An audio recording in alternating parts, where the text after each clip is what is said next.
नमस्कार साथियों, infusion notes के यूट्यूब चैनल पर आपका स्वागत है। मैं आपका साथी कपिल तिवारी आज आपके सामने 26 अगस्त 2023 इंडिया करंट अफेयर्स लेकर प्रस्तुत हुआ हूँ।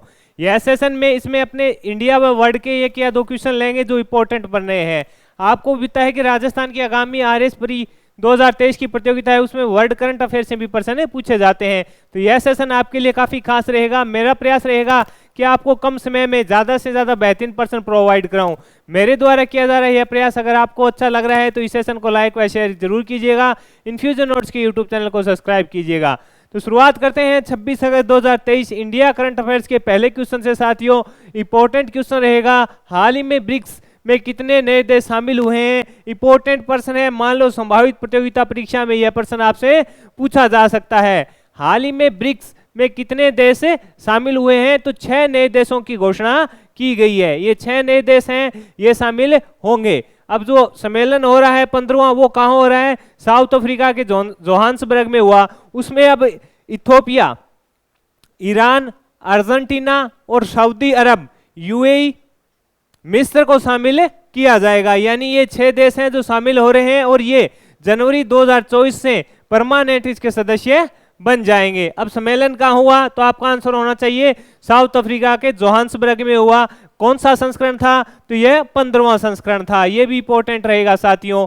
अब इसमें यह बताया गया है कि इसके अलावा भारत और साउथ अफ्रीका को संयुक्त राष्ट्र की सुरक्षा परिषद का परमानेंट मेंबर बनाने पर भी है जो विचार किया गया। फिलहाल इंपॉर्टेंट क्या रहेगा कि जो 6 नए देश कौन से हैं? इथियोपिया, ईरान, अर्जेंटीना, सऊदी अरब, यूएई, मिस्र हैं। जो 6 नए देश हैं जो अभी साउथ अफ्रीका में सम्मेलन हुआ था उसमें अब इनको शामिल किया जाएगा, इस पर बात की गई। ये जनवरी 2024 से क्या हो जाएंगे? ब्रिक्स के परमानेंट सदस्य हो जाएंगे। इंपॉर्टेंट क्वेश्चन रहेगा साथियों, आगामी प्रतियोगिता परीक्षा में ये 6 नाम हैं, आपको कहीं ना कहीं देखने को मिलेंगे। बढ़िया से इस प्रश्न को तैयार कीजिएगा। साथ ही जो ये बैठक हुई इसमें जो ब्राजील, भारत और साउथ अफ्रीका को संयुक्त राष्ट्र सुरक्षा परिषद का परमानेंट मेंबर बनाने का प्रस्ताव रखा गया। अब आपसे पूछे कि सर ब्रिक्स की जो कितनी बैठकें हैं जो भारत में हुई है, तो 2012, 2016 और 2021 में है। ये 3 बैठकें हैं जो भारत में आयोजित हो चुकी है। ये भी इंपॉर्टेंट रहेगा। कब कब? 2012, 2016 और 2021। ये 21 वाला तो असाई का जो एग्जाम हुआ था साथियों उसमें पूछा गया था। उस टाइम 2021 में जो प्रतियोगिता परीक्षा हुई थी असाई का, उसमें प्रश्न पूछा गया था। इंपॉर्टेंट क्वेश्चन है साथियों, आगामी प्रतियोगिता परीक्षा में ब्रिक्स से आपको प्रश्न देखने को अवश्य मिलेगा। आगे बात करेंगे अगले क्वेश्चन पर अपने। भारत के प्रथम आर्टिफिशियल इंटेलिजेंस स्कूल का उद्घाटन किस राज्य में किया गया? इंपॉर्टेंट क्यों हो गया, तो आपको ही पता है कि भारत का प्रथम आ गया तो यहां से प्रश्न बनने की संभावना रहेगी। भारत के प्रथम आर्टिफिशियल इंटेलिजेंस स्कूल का उद्घाटन किस राज्य में किया गया? तो ये केरल में किया गया। और केरल में कहां किया गया? तिरुवनंतपुरम में इसका उद्घाटन किया गया। अब आप कहोगे सर इसका उद्घाटन किसने किया? वो भी इंपॉर्टेंट होता है। बिल्कुल होता है। तो इसका उद्घाटन जो पूर्व राष्ट्रपति हैं रामनाथ कोविंद ने किया। ये भी इंपॉर्टेंट है कि इसका उद्घाटन है जो पूर्व राष्ट्रपति रामनाथ कोविंद ने किया। विद्यालय का नाम क्या है? शांतिगिरी विद्या भवन इसका नाम रहेगा। इंपॉर्टेंट क्वेश्चन है साथियों, विद्यालय का नाम रहेगा शांतिगिरी विद्या भवन। उद्घाटन किसने किया? पूर्व राष्ट्रपति रामनाथ जी ने इसका उद्घाटन किया गया। कहां किया गया? केरल के तिरुवनंतपुरम में। अगले प्रश्न पर अपने बात करेंगे, हाल ही में किसने चेस वर्ल्ड कप 2023 जीता? लिख लो, पक्का प्रश्न पूछेगा एग्जामिनर आपसे, पक्का क्वेश्चन पूछेगा। 1% पक्का बनेगा। इस प्रश्न को अगर आप सही कर लोगे, बढ़िया से तैयार कर लोगे साथियों, 1% यहां से आपको पक्का देखने को मिलेगा। किसने जीता?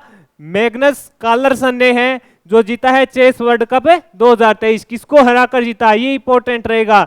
रमेश बाबू प्रज्ञानंद जो भारत के हैं उनको हराकर जीता है। भारत की ओर से फाइनल में पहुंचने वाले दूसरे खिलाड़ी बने हैं। इससे पहले विश्वनाथ आनंद है जो फाइनल में पहुंचे थे। इंपॉर्टेंट रहेगा। अब आपसे पूछे जो विजेता है उसका संबंध किस देश से है? यह प्रश्न भी बन सकता है कि कार्लसन है जो इनका संबंध है नॉर्वे से। ये इंपॉर्टेंट रहेगा साथियों, इनका संबंध पूछ सकता है, इनका संबंध रहेगा नॉर्वे से। अब पूछे जो ये वर्ल्ड कप हुआ चेस वर्ल्ड कप, इसका आयोजन कहाँ किया गया? तो अजरबैजान के बाकू में इसका आयोजन किया गया। जो चेस वर्ल्ड कप था उसके विजेता के नाम मैंने बता दिए, उपविजेता को बता दिया। जो विजेता था उसका संबंध किस देश से वो भी बताया। और आपको भी पता है उपविजेता तो हमारे भारत से हैं और ये दूसरे खिलाड़ी बने हैं जो फाइनल में पहुंचे हैं। इससे पहले कौन पहुंचे थे? विश्वनाथन आनंद। आगे बढ़ेंगे, अगले क्वेश्चन पर अपने बात करेंगे साथियों। ये क्वेश्चन भी शानदार है, आगामी प्रतियोगिता परीक्षा में यहां से प्रश्न बन सकता है। हाल ही में यूनाइटेड वर्ल्ड रेसलिंग के द्वारा किस देश की सदस्यता रद्द कर दी गई? भारत की कर दी गई है सदस्यता रद्द। क्यों की गई है जो भारत की सदस्यता रद्द? तो 15 जुलाई तक भारत कुश्ती संघ चुनाव कराने को कहा गया था, परंतु चुनाव नहीं हो पाए। यानी जो यूनाइटेड वर्ल्ड रेसलिंग है उसने कहा था कि जो आपको भी पता है कि ब्रजभूषण वाला जो केस चल रहा है, मैटर चल रहा है, जिसके तहत उन्होंने कहा था कि भी 15 जुलाई तक है जो भारत कुश्ती संघ का चुनाव हो जाना चाहिए, लेकिन वो चुनाव नहीं हुआ, जिसके चलते है जो यूनाइटेड वर्ल्ड रेसलिंग ने है जो भारतीय कुश्ती सदस्यता है जो एक बार के लिए रद्द कर दी गई है। अब आपको बताओ यूनाइटेड वर्ल्ड रेसलिंग की स्थापना कब हुई? ये इंपॉर्टेंट रहेगा। तो इसकी स्थापना 1912 में की गई थी, ये इंपॉर्टेंट रहेगा साथियों। इसकी स्थापना पूछे कब की गई? 1912 में की गई। अगले क्वेश्चन पर चलते हैं, ये शानदार क्वेश्चन रहेगा, यहां से भी प्रश्न बन सकता है। हाल ही में यूनेस्को ने देश के किस शहर को वाटर मैनेजमेंट सिस्टम के लिए चुना है? इंपॉर्टेंट क्वेश्चन है साथियों, प्रश्न पूछा जा सकता है। तो ग्वालियर को चुना गया है। इसमें क्या होगा कि 1 साल तक इस पर पायलट प्रोजेक्ट का तो मतलब समझते हो ना आपकी, मतलब एक बार ट्राई करके देख रहे हैं, इसका अगर रिजल्ट बढ़िया आया तो उसके बाद देखेंगे कि आगे की प्रक्रिया क्या रहेगी। के तहत वाटर मैनेजमेंट का डाटा एकत्रित किया जाएगा, यानी 1 साल तक पायलट प्रोजेक्ट के तहत वाटर मैनेजमेंट का डाटा एकत्रित किया जाएगा। किस शहर को चुना है? ग्वालियर को। आगे बढ़ेंगे साथियों, 69वें फिल्म पुरस्कार में सर्वश्रेष्ठ अभिनेता का पुरस्कार किसे दिया गया? इंपॉर्टेंट है, आगामी प्रतियोगिता परीक्षा में 1% पक्का यहां से आपको देखने को मिलेगा। लगा लो स्टार, लिख लो इंपॉर्टेंट। 69वें फिल्म पुरस्कार में सर्वश्रेष्ठ अभिनेता का पुरस्कार किसे दिया गया? अल्लू अर्जुन को दिया गया, पुष्पा फिल्म के लिए। इंपॉर्टेंट है, पुष्पा फिल्म के लिए दिया गया। किसको दिया गया? अल्लू अर्जुन को दिया गया। बेस्ट अभिनेत्री का अवार्ड है जो आलिया भट्ट को दिया गया, कौन सी फिल्म के लिए? गूंगीबाई काठियावाड़ के लिए। इनके साथ ही कृति सेनन को भी दिया गया, उनकी मूवी का क्या नाम रहेगा? मिमी। यानी अभिनेत्री है जो इनको दो को दिया गया, आलिया भट्ट को वह कीर्ति सेनन को। ये इंपॉर्टेंट रहेगा। फिल्म के लिए बता दिया मिमी फिल्म। इसलिए निदेशक, सर्वश्रेष्ठ निदेशक निखिल महाजन, मराठी फिल्म गोदावरी के लिए दिया गया। ये भी इंपॉर्टेंट रहेगा साथियों। सर्वश्रेष्ठ निदेशक का पूछे तो निखिल महाजन को दिया गया। कौन सी फिल्म थी? मराठी फिल्म थी, गोदावरी के लिए दिया गया। इसके अलावा सर्वश्रेष्ठ picture film rocket the Nabi impact को दिया गया। यानी सर्वश्रेष्ठ पिक्चर फिल्म कौन सी थी? Rocket the Nabi impact. सर्वश्रेष्ठ फिल्म का नरसिंह दत्त पुरस्कार कश्मीरी फाइल्स को दिया गया। और सर्वश्रेष्ठ हिंदी फिल्म कौन सी थी? सरकार उधम सिंह वाली। ये सरदार उधम सिंह को सर्वश्रेष्ठ फिल्म का पुरस्कार, सर्वश्रेष्ठ हिंदी फिल्म का पुरस्कार दिया गया सरदार उधम सिंह को। अगले प्रश्न पर अपने बात करते हैं साथियों, इंपॉर्टेंट है। 69वें फिल्म फेस्टिवल को बढ़िया से तैयार कीजिएगा, संभावित प्रश्न आगे आपको देखने को मिलेगा। भारतीय तट रक्षक बलों ने समुद्री सहयोग बढ़ाने के लिए किस देश के तट रक्षक बलों के साथ समझौता किया? इंपॉर्टेंट क्वेश्चन रहेगा साथियों, बहुत ही शानदार प्रश्न है कि भारतीय तटरक्षक बलों ने समुद्री सहयोग बढ़ाने के लिए किस देश के तट रक्षक बलों के साथ है जो समझौता ज्ञापन किया? तो फिलीपींस के साथ है जो ये समझौता हुआ। समझौता कब हुआ? 22 अगस्त को। और कहां हुआ? नई दिल्ली में किया गया। ये भी इंपॉर्टेंट है कि कब हुआ?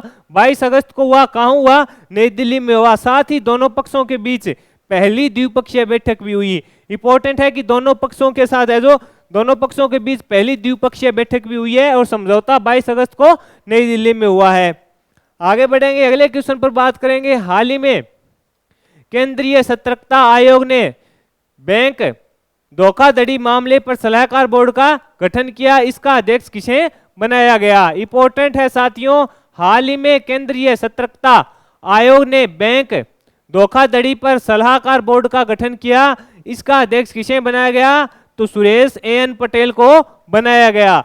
बैंक धोखाधड़ी के बारे में जानकारी दी जाएगी। और केंद्रीय सतर्कता आयोग के अध्यक्ष कौन है वर्तमान में? प्रवीण कुमार श्रीवास्तव है। ये भी इंपॉर्टेंट है कि केंद्रीय सतर्कता आयोग के जो वर्तमान आयुक्त कौन है? प्रवीण कुमार श्रीवास्तव है, जो बोर्ड आयोग ने बैंक धोखाधड़ी पर सलाहकार बोर्ड का गठन किया है, उसका अध्यक्ष किसे बनाया गया है? सुरेश एन पटेल को। साथियों आगे बढ़ेंगे, अगले क्वेश्चन पर बात करेंगे। हाल ही में अफ्रीका में उत्पादन शुरू करने वाली भारत की पहली इलेक्ट्रिक कंपनी कौन सी बनी है? बढ़िया प्रश्न है कि हाल ही में अफ्रीका में उत्पादन शुरू करने वाली भारत की पहली इलेक्ट्रॉनिक कंपनी कौन सी बनी है? तो आपका आंसर होना चाहिए वन इलेक्ट्रिक है, वो बनी है। इसका उत्पादन केन्या में शुरू किया जाएगा। ये बेसिक प्रश्न, हाँ थोड़ा इस प्रकार का प्रश्न पूछा जा सकता है। आगे अपने बात करेंगे, देश के प्रथम स्वदेशी ई ट्रैक्टर को किस संस्था ने बनाया? यह प्रश्न बढ़िया है कि देश के प्रथम स्वदेशी ई ट्रैक्टर को, प्रथम स्वदेशी है साथियों, ई ट्रैक्टर को किस संस्था ने बनाया? तो ये बनाया है central Mechanical Engineer Research institute Durgapura. ये कहाँ है? पश्चिम बंगाल में है साथियों। ये भी आपको पता होना चाहिए, ये कहाँ है? पश्चिम बंगाल में है। इसने बनाया है, ट्रैक्टर का नाम CSIR प्रीम ET11 है, ये इसका नाम है जो मैंने शेयर कर दिया। किसने बनाया आपसे पूछे? Central Mechanical Engineer Research Institute Durgapur Paschim Bangal ने बनाया है। इंपॉर्टेंट है, कई बार इस प्रकार का प्रश्न पूछा जा सकता है साथियों।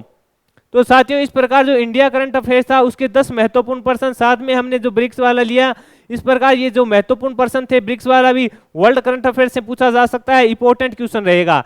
मेरे द्वारा प्रयास किया गया कि आपको कम समय में बेहतरीन कंटेंट दे। मेरे द्वारा किया गया प्रयास आपको सही लगा है तो इस सेशन को लाइक व शेयर जरूर कीजिएगा। इन्फ्यूजन नोट्स के यूट्यूब चैनल को सब्सक्राइब कीजिएगा। धन्यवाद।